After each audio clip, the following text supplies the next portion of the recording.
বাংলাদেশের সংগ্রামী ছাত্র জনতা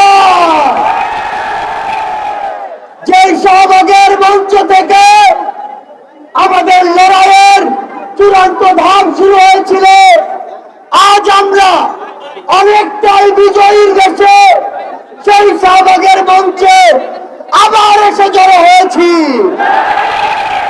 যেই স্বৈরাচারী সরকার পুলিশ দিয়ে আমাদের ব্যারিকেড দিয়েছিল, সেই স্বৈরাচারী সরকার কোথায়? সেই পুলিশ কোথায়?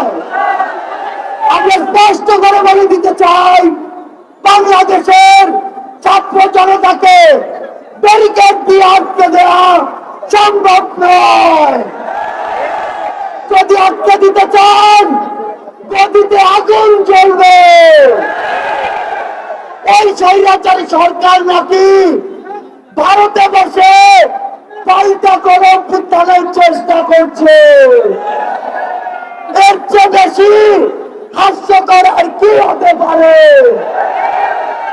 আমরা স্পষ্ট করে বলে দিতে চাই, যদি যেখান থেকে হোক পাল্টা করে অভ্যুত্থানের চেষ্টা করে থাকেন, তাহলে আপনাদের গায়ে বাড়া জানাজা পড়ার লোক খুঁজে পাবেন না।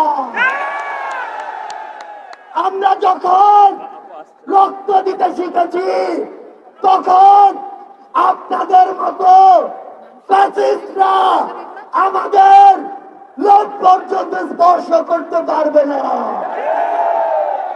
আমরা বলে দিচ্ছি, লক্ষ মানুষের সমাগম দেখেছেন, এরপরে যদি আমাদের দিকে চোখ তুলে তাকানোর সাহস করেন, কোটি মানুষের সমাগমে পিছে ফেলব। আমরা স্পর্শ করে বলে দিতে চাই, এই বাংলাদেশ 16 বছর পরে স্বাধীনতার যে নতুন মুখ দেখেছে, সেই মুখের দিকে কেউ যদি নজর দেওয়ার চেষ্টা করে, তাহলে তার জায়গা আমাদের এই বাংলাদেশে হবে না। আমরা একটু কথা আপনাদের স্পষ্ট করে বলে দেই, ওই যে শয়তানরা, ওই যে কুচক্রীরা, তাদের যারা দোষর, তারা কিন্তু একদিনের অভ্যুত্থানে এই দেশ ছেড়ে চলে যায়নি।